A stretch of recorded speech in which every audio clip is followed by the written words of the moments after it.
Cerita dibuka dengan adegan latihan ekstrim calon pasukan khusus dari Navy SEAL Amerika yang menguji ketahanan fisik dan mental. Banyak peserta akhirnya memilih untuk menyerah karena tak mampu melanjutkan.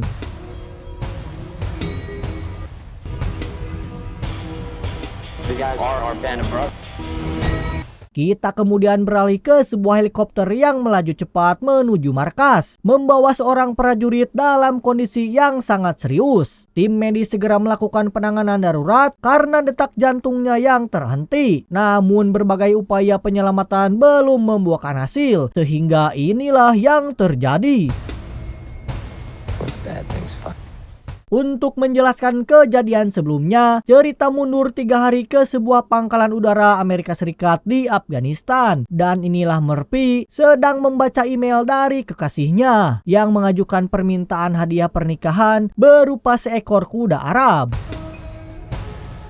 Berniat akan menjalani latihan lari, maka dari itu Murphy lantas membangunkan Marcus yang tadi kita lihat di awal film dan juga Danny sambil membuat taruhan yang sederhana. Di sisi lain, Matthew diperkenalkan sebagai prajurit yang baru menikah, namun harus kembali menjalankan tugas negara, dan keempat prajurit ini tergabung dalam satuan khusus yang bernama Red Wings. Siang itu, komandan mereka yang bernama Eric mengumpulkan tim Red Wings untuk membahas misi berikutnya, yaitu melacak seorang tokoh kelompok bersenjata bernama Ahmad Shah yang dikenal berbahaya dan bertanggung jawab atas banyak korban selama konflik berlangsung. Dan kini, Shah dan kelompoknya mendatangi sebuah desa dengan niat menghabisi seorang warga yang dicurigai bekerja sama dengan pasukan Amerika. Sementara dari penglihatan tim Red Wings, markas persembunyian Shah berada di wilayah perbukitan terjal yang menyulitkan komunikasi. Karena itu, disiapkan rencana cadangan. Jika tim tidak memberi kabar setelah melewati 2 titik tertentu, bantuan akan segera dikirim. Tim pertama yang diterjunkan adalah Red Wings yang beranggotakan Matthew, Danny, Marcus, dan Murphy. Setelah paham dengan rencana operasi, tim bersiap dengan dukungan dari 2 helikopter Chinook dan 2 Apache. Sesuai dengan rencana, 4 prajurit diterjunkan terlebih dahulu sebagai tim pengintai di wilayah perbukitan. Sementara unit lain kembali ke markas G-Bird dan langsung bergerak menuju pos pengamatan. Sesampainya di sana, tim dapat mengamati sebuah desa yang diduga menjadi markas Ahmad Shah dan kelompoknya.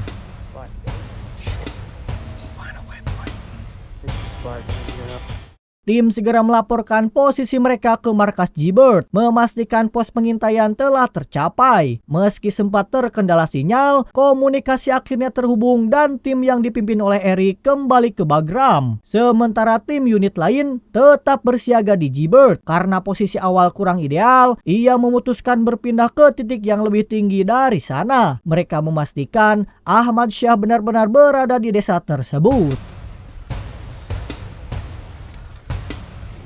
Yakin target berada di lokasi, Murphy meminta Danny menghubungi markas. Namun karena sinyal yang buruk membuat komunikasi gagal karena posisi terlalu terbuka. Matthew menyusul, tapi karena kelelahan, mereka beristirahat sejenak dengan Danny yang tetap terjaga. Tetapi tiba-tiba beberapa pengembala terlihat mendekat ke arah posisi mereka, sehingga harus bersembunyi di balik dedaunan agar tidak terdeteksi. Tetapi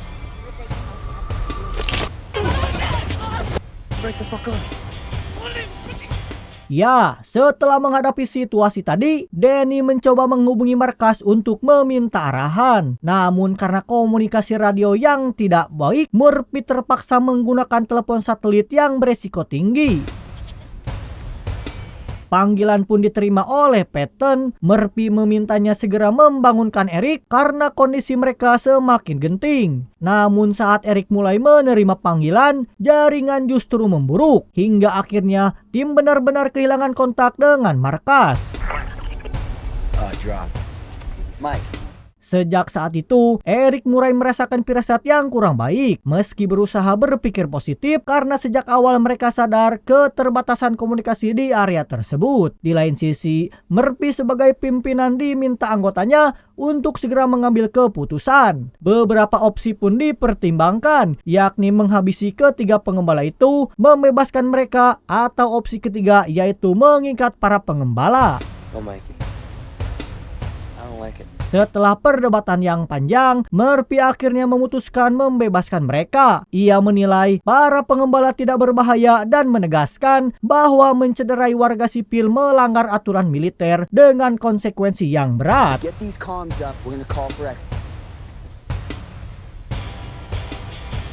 Penggembala pun lantas meninggalkan lokasi dan tim bergerak ke puncak bukit untuk kembali mencoba menghubungi markas. Namun sinyal tetap saja tidak ditemukan sehingga mereka terpaksa menunggu hingga sore hari sebelum mulai perjalanan turun dengan jalan kaki.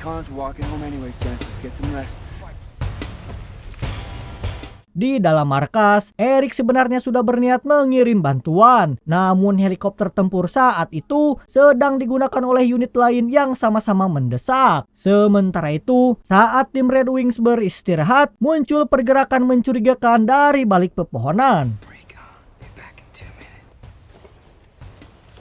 Betapa terkejutnya Murphy ketika dari kejauhan ia melihat puluhan pria bersenjata telah mengepung posisi mereka. Murphy segera kembali dan memberitahu tim bahwa konsekuensi dari keputusan sebelumnya membuat mereka tak punya banyak pilihan. Tidak lama kemudian, pergerakan lawan mulai terlihat dan perlahan menekan posisi mereka. Di tengah situasi itu, Marcus memanfaatkan keahliannya sebagai penembak jitu, mengunci satu target lalu melepaskan tembakan pertamanya dengan akurat, sehingga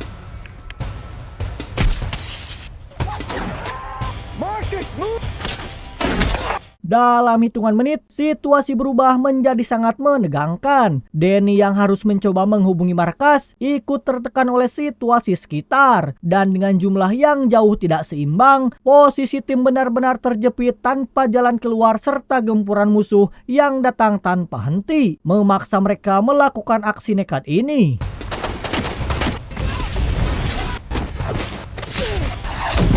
Dan ya, dengan kondisi tubuh yang penuh luka, mereka akhirnya berkumpul di satu titik dan bersembunyi di bebatuan yang menjadi satu-satunya lokasi aman untuk berlindung. Sementara tekanan dari lawan terus datang tanpa henti, sehingga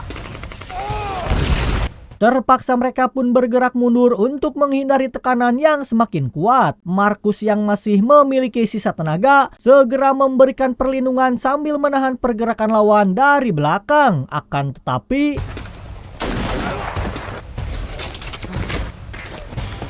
situasi kembali memburuk ketika Danny hampir tertinggal. Melihat hal itu, Marcus segera membantunya dan membawa Danny kembali bergabung dengan tim. Dirasa situasi yang aman, Marcus memanfaatkan waktu untuk memeriksa keadaan dan cedera rekan-rekannya. Kondisi Danny menjadi yang paling serius hingga ia tak mampu menahan rasa sakit sehingga menjerit. Tapi suara itu justru menarik perhatian lawan dan memicu tekanan lanjutan ke posisi mereka. Kali ini, Danny benar-benar terpisah dan akhirnya tertangkap oleh musuh. Sementara Marcus CS terus bertahan sekuat tenaga. Meski kondisi mereka semakin melemah, tim tetap berusaha menghadapi gempuran musuh. Akan tetapi dengan tekad dan keberanian, Murphy memutuskan bergerak menuju puncak demi mencari sinyal agar bisa menghubungi markas. Sebelum berangkat, ia sempat menyampaikan pesan kepada rekannya agar tak pernah menyerah.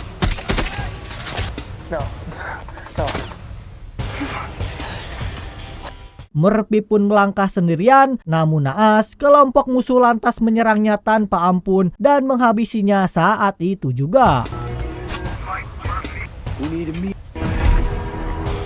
Menanggapi laporan darurat dari Murphy, 2 helikopter segera diterbangkan dari Pangkalan Bagra menuju lokasi. Sementara itu, Pangkalan Jelagah belum dapat mengirim bantuan karena seluruh helikopter pendamping sedang digunakan di wilayah lain. Kini tersisa 2 orang yang masih bertahan, yaitu Markus dan Matthew. Keduanya dalam kondisi yang sangat kritis. Menyadari hal itu, Matthew menitipkan pesan terakhir untuk istrinya dan menyampaikan bahwa ia telah menjalankan tugasnya dengan penuh kehormatan. Di tengah keputusasaan, keduanya saling menguatkan, tetapi tiba-tiba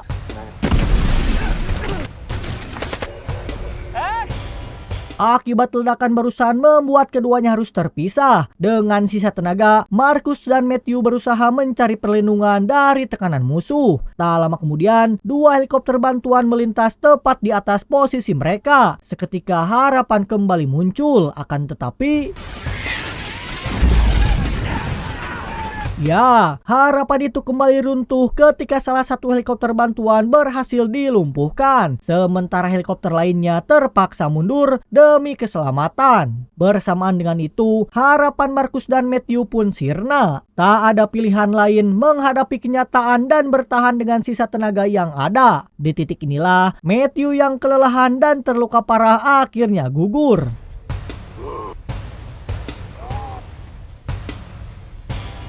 Hingga akhirnya Markus tersisa seorang diri. Dengan luka di sekujur tubuhnya, ia berlindung di balik bebatuan dari pencarian lawan yang masih berlangsung.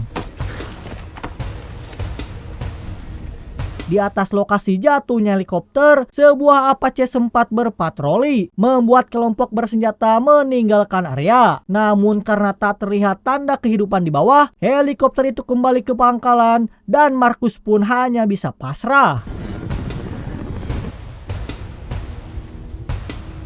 Dengan langkah yang tertatih, Markus memaksakan diri menjauh dari area konflik hingga tiba di sebuah kubangan air. Dalam kondisi yang sangat kehausan, ia langsung meminum air tersebut. Namun, tiba-tiba beberapa pria asing muncul di sekitarnya.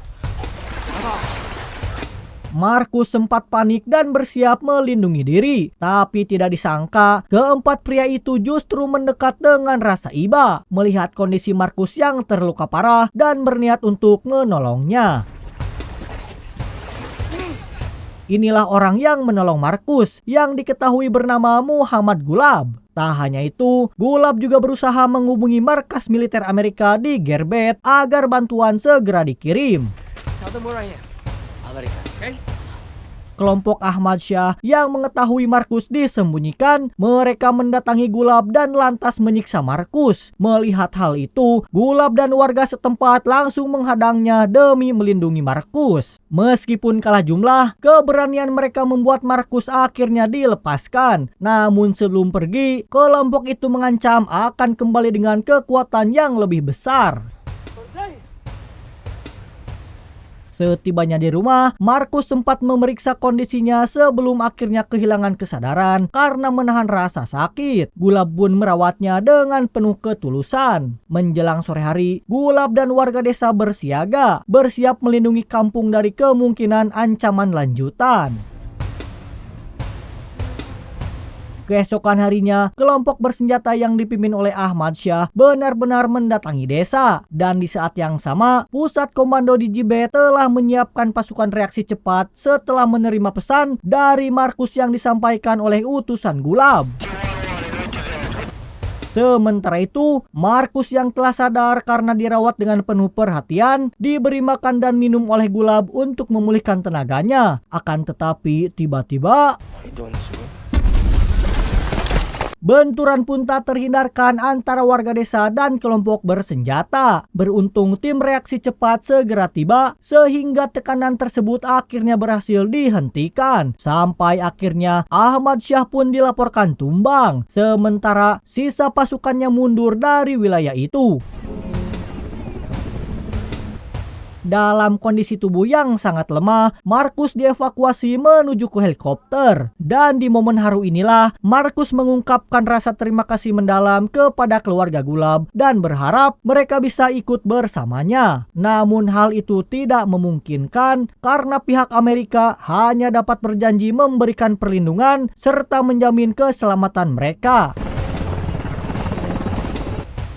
Singkat cerita, Marcus dievakuasi dengan helikopter dan dibawa ke pangkalan G-Bird. Tim medis segera memberikan penanganan intensif hingga akhirnya dipastikan bahwa Marcus berhasil diselamatkan. Tamat ending yang sangat mengharukan. Pesan yang bisa kita ambil dari film Lone Survivor ini adalah Marcus dan timnya memperlihatkan arti persaudaraan sejati, di mana tak satu pun meninggalkan rekan meski peluang hidup hampir tidak ada. Kisah ini menegaskan bahwa kepercayaan dan ikatan tim adalah kekuatan terbesar di medan apapun. Lebih dari sekadar film perang, Lone Survivor adalah cerita tentang kehormatan, pengorbanan, kemanusiaan, serta prinsip dan hati nurani sebagai kekuatan sejati manusia. Saya Ihau beserta tim yang bertugas mohon pamit izin undur diri. Sampai berjumpa di alur cerita film selanjutnya. Bye-bye.